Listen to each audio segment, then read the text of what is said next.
Donc, il s'agit du risque incendie-explosion. Les explosions ici, il s'agit d'explosions par les fumées. Tout d'abord, le risque, formule générale. Le risque est égal à la probabilité multipliée par les conséquences. La probabilité, il est souhaitable de la diminuer par toutes les techniques de prévention et les conséquences par toutes les techniques et méthodes de protection. Maintenant, pour l'incendie, la probabilité n'est pas élevée. On n'a pas du feu à chaque seconde. Par contre, les conséquences peuvent être catastrophiques. On peut comparer avec le risque du virus corona. On remarque que les probabilités sont très élevées, et les conséquences sont aussi très élevées. Il y a milliers de morts, et les effets sur l'économie aussi. Mais on les classe les deux parmi les risques majeurs. Les risques sismiques, les risques de vents violents, de volcans, etc. Donc, le risque incendie est un risque majeur. Donc, il faut analyser ce risque et l'évaluer correctement et prendre les bonnes actions de contrôle de ces aides. Donc là, c'est tout un processus général d'estimation de l'ampleur du risque et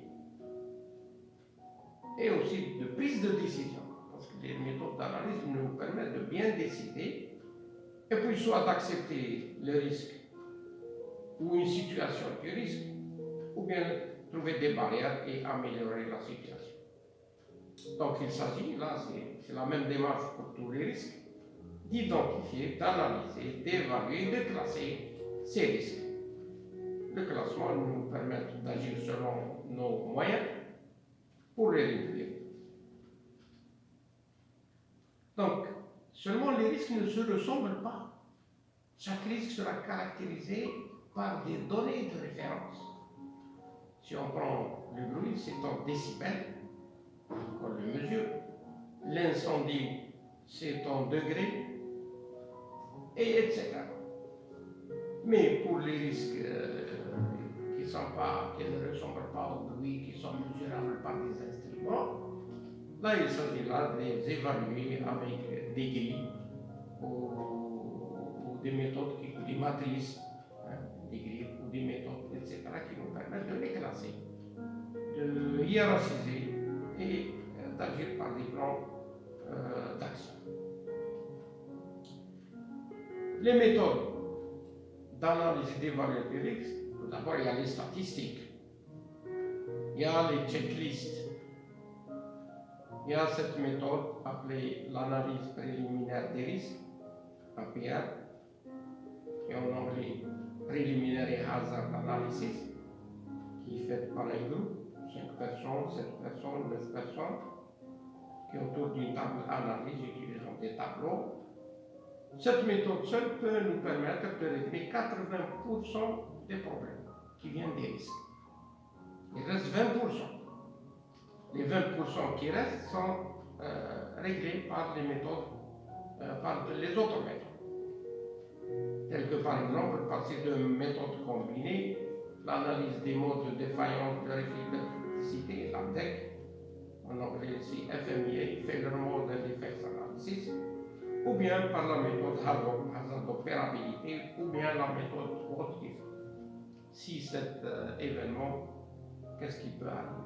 Donc ces deux méthodes vont nous permettre d'avoir des matrices. Donc, les deux méthodes combinées nous permettent d'avoir des matrices d'évaluation des risques, ou carrément en utilisant les couleurs, on voit les risques qui sont en rouge, qui ne sont pas réglés.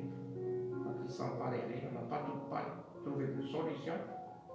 Les risques qui sont en jaune partiellement, on souhaite que tout devienne vert, mais il y a un problème de coût, de situation réelle, et puis ce qui est en vert en principe, c'est bon. Donc les matrices sont très utiles. Donc maintenant, ça nous permet de nous concentrer sur la zone où les risques sont classés dans la zone rouge. Donc, plusieurs autres méthodes d'analyse qui peuvent intervenir après être arrivé à cette matrice. L'analyse par les arbres de défaillance. Et là, c'est la méthode qui va nous permettre d'avancer très bien, de voir plus clair. Donc, nous aurons les défaillances, on va utiliser l'algèbre de Boole, et nous allons voir l'arbre tout à l'heure. Il y a même des logiciels qui vous permettent de développer des arbres de défaillance. Ensuite, l'arbre, l'analyse par arbre des causes. Cette méthode est réservée à plusieurs risques, mais surtout les accidents. Donc là, on cherche la cause des accidents, les dysfonctionnements organisationnels, etc. Nous avons par la suite l'analyse par arbre d'événements. Là, c'est le côté protection. Quand on a fait l'analyse par arbre des causes, c'est sûr qu'on n'a pas réduit le risque à zéro. Le risque zéro n'existe pas. Mais quand même, il ne faut pas qu'on baisse les bras. Donc, il faut dire, et si jamais le risque est réalisé, qu'est-ce qui va arriver? Là, c'est l'arbre d'événements qui va nous permettre de voir quelles sont les barrières, quels sont les moyens qu'il faut avoir, quel est le plan. Donc il y a plusieurs niveaux de plan d'opération interne, plan particulier d'intervention, etc. Et puis on a cette méthode morte qui est un peu parcourue. C'est surtout une méthode qui est utilisée par la NASA et par le ministère de l'Énergie aux États-Unis, c'est la méthode morte. Management Oversight and Review Technique, c'est vraiment un véritable checklist qui nous permet de voir quelles sont les défaillances dans le système, qu'est-ce qui manque, etc. Et puis tout ça est résumé par la méthode nœud papillon. Donc, nœud papillon, il y a l'arbre de défaillance, l'arbre des causes, et c'est toutes les méthodes d'analyse qu'on a vues vont aboutir à la méthode nœud papillon. Et puis il y a d'autres méthodes qui ne sont pas vulgarisées et sur lesquelles on n'a aucune idée. C'est maintenu au secret, voilà, parce qu'il y a une crainte. On ne veut pas que les pays qui ne connaissent pas la maîtrise des risques, de la maîtrise des risques à la maîtrise d'un autre risque, de la maîtrise des risques industriels à la maîtrise des risques nucléaires et puis au développement d'armes nucléaires. Donc, la méthode nœud papillon, c'est celle-ci. C'est comme un papillon d'une cravate. Hein. Il y a la partie prévention, la partie protection. Dans la partie prévention, il y a ce qu'on a appelé l'arbre de défaillance, qui commence par un événement redoutable, critique, c'est l'événement de tête plutôt, et puis on le développe utilisant cet arbre, les portes et ou bien ou, et puis l'arbre est développé utilisant l'algèbre de Boole. Si on a la probabilité de chaque événement, des calculs nous permettent d'arriver à calculer la probabilité de cet événement de tête. Et là, c'est la partie prévention. Donc, si on n'est pas satisfait avec la probabilité, si la probabilité est élevée, on met des barrières. Des barrières, c'est ce qu'il y a en couvert. On peut mettre là un détecteur de fumée, un système de désenfumage, ou un programme de formation, ou bien un mur coupe-feu. Avec ça, on recalcule. C'est sûr que la probabilité sera réduite. Et on a un événement, la probabilité de l'événement critique redoutable de tête. Si la probabilité est bonne, donc on travaille avec ça, sans dormir bien sûr. Là, il faut développer. Et si jamais ce risque se réalise, malgré les efforts qu'on a fait, donc on développe un arbre d'événements. Qu'est-ce qu'il faut? Le plan d'assistance mutuelle, l'appel des pompiers, un tas de choses. La vitesse de propagation de l'incendie, c'est la chose qui fait peur. La vitesse, c'est très rapide. Donc ça va être confirmé par cette vidéo, la vitesse de propagation. Il s'agit là de petites secondes. An electric coil, acting like a carelessly dropped cigarette, is heating this upholstered cushion, causing smoldering. Ça peut commencer avec un petit feu dans le coin d'un fauteuil, petite flamme due à différentes causes, cigarette, ou échauffement par un radiateur, ou un court-circuit. Smoldering is slow combustion, taking place on the fuel's surface. Ça commence par une combustion très lente. Smoke is present without flame. Il n'y a pas de flamme. Ici, on a la fumée, on n'a pas la flamme. Smoldering can sometimes go on for hours before developing into flaming combustion. Des fois, ces petites fumées peuvent durer des heures. Mais malheureusement, dans certains cas, ce n'est pas des heures, c'est quelques petites secondes.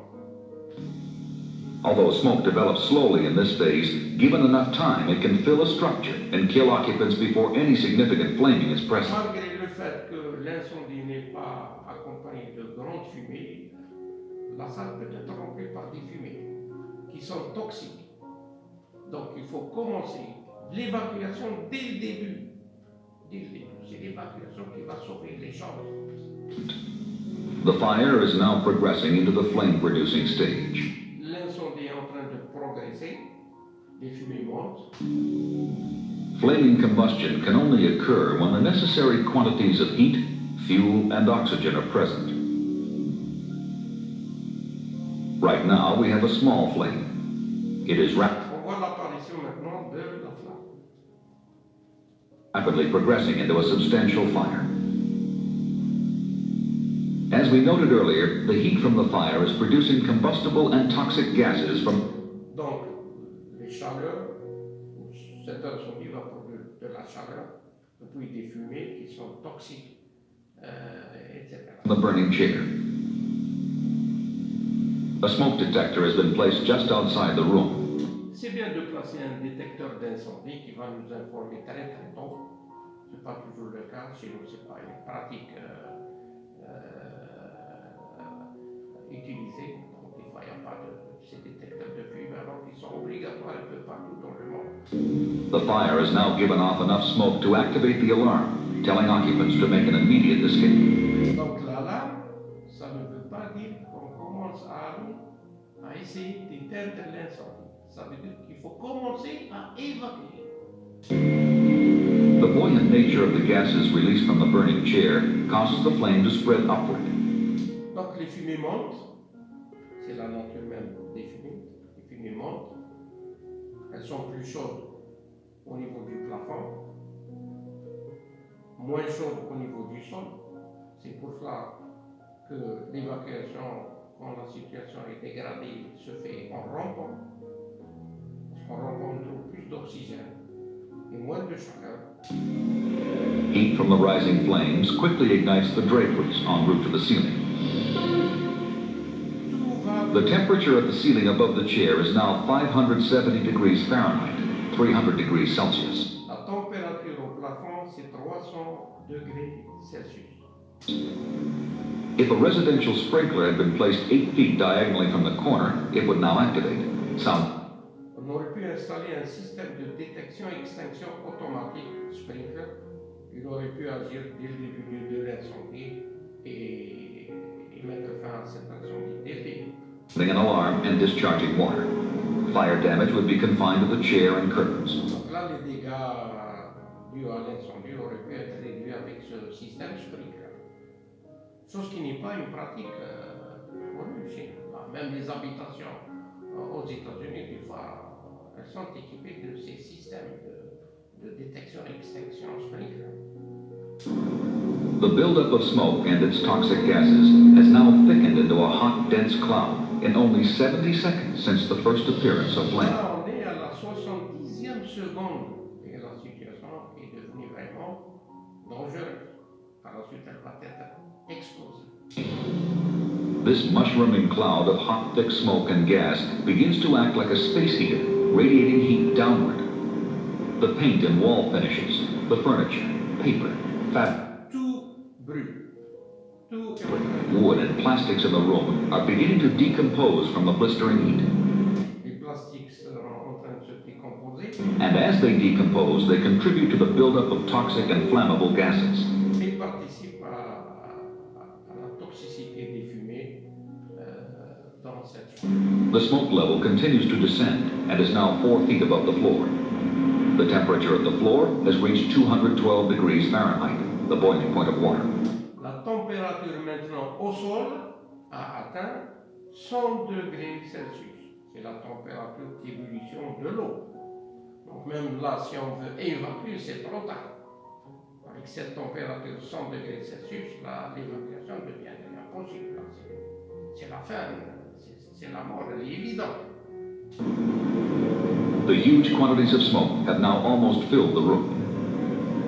The flow of hot air and radiant heat from the layer of smoke have combined to raise the temperature of everything in the room. The carpeting and other furnishings are now so hot that they are ready to burst into flame. Tout est en train de devenir chaud, tout brûle. And then, flashover. Every flammable object in the room is almost instantaneous. Et puis c'est le flashover, le point d'éclair, et c'est l'explosion. Easily ignited. The combustible gases from the decomposing furniture are being consumed by fire. The room itself is an inferno. From a tiny flame on a chair to a room totally involved in fire took only 2 minutes. 2 minutes ont suffi pour arriver à cette situation. 2 petites minutes. Il fallait dans les 2 minutes avoir au moins évacué. Et peut-être essayer de commencer à éteindre. Si on a des détecteurs d'incendie et des systèmes sprinklers, la chose deviendrait un peu plus contrôlable.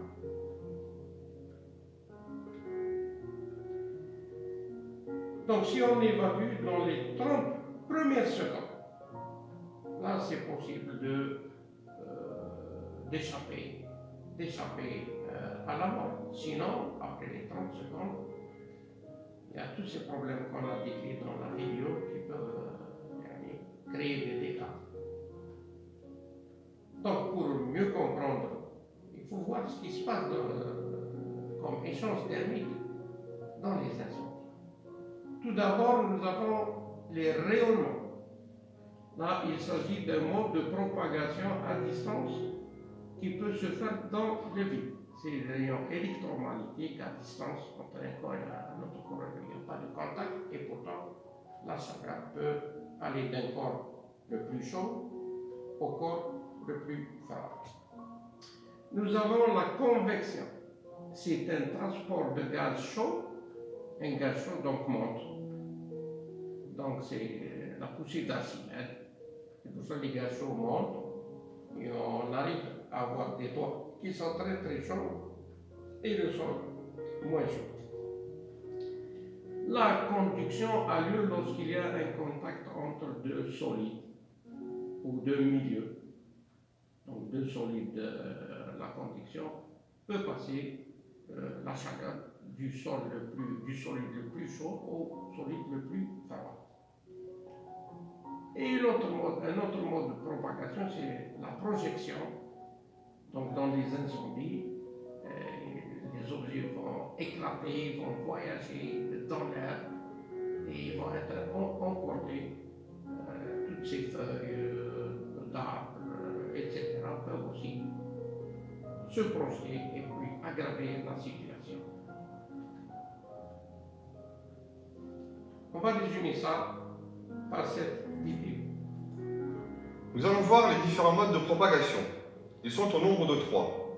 La conduction, la convection et le rayonnement. Pour la conduction, prenons un chalumeau et une barre de cuivre. Le cuivre a la propriété d'être un bon conducteur thermique. Chauffons-le à une extrémité. Et rapidement, nous nous rendons compte que la chaleur se transmet à l'autre extrémité. La chaleur se propage donc de proche en proche sans transfert de matière. C'est ce qui explique que dans certains incendies, la propagation peut se faire d'une pièce à une autre par l'intermédiaire de différents conduits, gaz, chauffage ou eau. Second mode de propagation, la convection. Imaginons le plafond d'une pièce représenté par cette feuille de papier, le foyer représenté par cette bougie. Les gaz issus de l'incendie étant chauffés, ils sont plus légers que l'air. Ils ont donc une tendance à monter. En entrant en contact avec le plafond, ils s'étalent, se refroidissent, s'alourdissent et retombent. Lorsqu'ils entrent à nouveau en contact avec le foyer, ils se réchauffent, s'allègent et remontent. Au bout d'un certain temps, ils auront transmis suffisamment de chaleur pour propager l'incendie au plafond. Troisième mode de propagation, le rayonnement. Si la conduction utilise comme support les solides, la convection est fluide, le rayonnement, lui, n'a besoin d'aucun support. C'est le cas de ce chauffage. Lorsque sa résistance est chauffée au rouge, elle diffuse la chaleur dans la totalité de la pièce, tel un rayon lumineux.